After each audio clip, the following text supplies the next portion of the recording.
Bueno, hola, ¿cómo están? A continuación les voy a hablar acerca de una suerte de clasificación que hay dentro de la literatura. A partir del siglo XVIII ya comienza a imponerse este reconocimiento de tres grandes géneros dentro de la literatura que tiene que ver con la organización en géneros literarios. Vamos a pensar en tres: narrativa, lírica y dramática, o el masculino, el género narrativo, el género lírico y el género dramático. Empezamos con, entonces, la narrativa. La narrativa es el discurso literario escrito en prosa, cuyo contenido no necesariamente tiene que tener que ver con la evocación del mundo tal y como lo conocemos, sino que este es el gran campo de lo ficcional. Es este mundo al que se evoca a través del texto.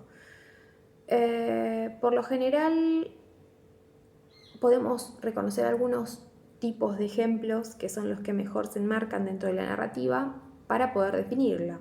Estoy hablando de la novela, estoy hablando del cuento, estoy hablando de la leyenda, estoy hablando del mito. La narrativa es entonces aquellos tipos de textos escritos en prosa, que por lo general tienen esta estructura fácilmente reconocible. Los que integran la narrativa son los personajes que cuentan historias a través de la voz del narrador.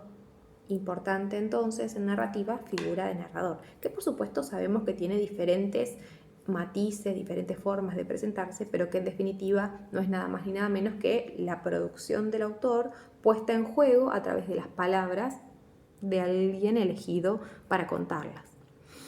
El segundo de los grupos es la lírica. ¿Sí? La lírica es el discurso literario que reconocemos usualmente como la poesía.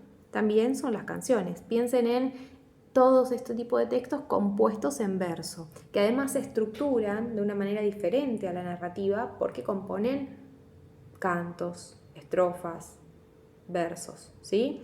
Cuando hablamos de narrativa, voy para atrás, recapitulo, la estructura, por ejemplo, en la novela se compone de capítulos, ¿sí?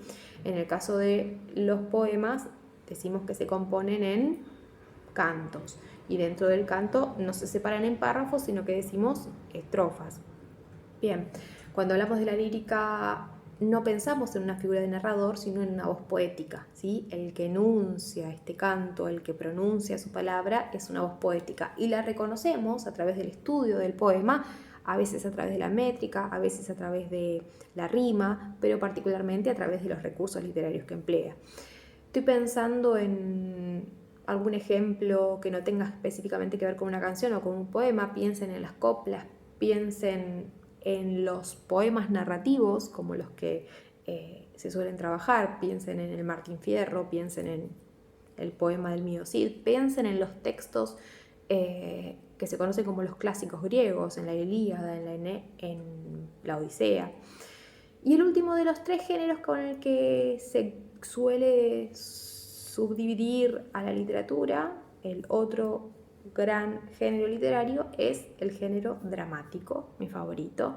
El drama, el género dramático, el teatro no es nada menos, no es nada más ni nada menos que todos esos textos escritos para ser representados. Fíjate que en este caso lo que vemos es el diálogo entre diferentes personajes que eventualmente van a ser interpretados por actores, y esta representación que en algún punto viene a ser poner en juego esta obra, este guión pensado por no un poeta, no un narrador, no un autor, sino un dramaturgo. Palabra importante entonces. Nosotros en particular en este año vamos a hacer un paseo por los tres géneros, ¿sí? Pero hay uno en particular que es el que a ustedes les toca. Ya sabrán a continuación.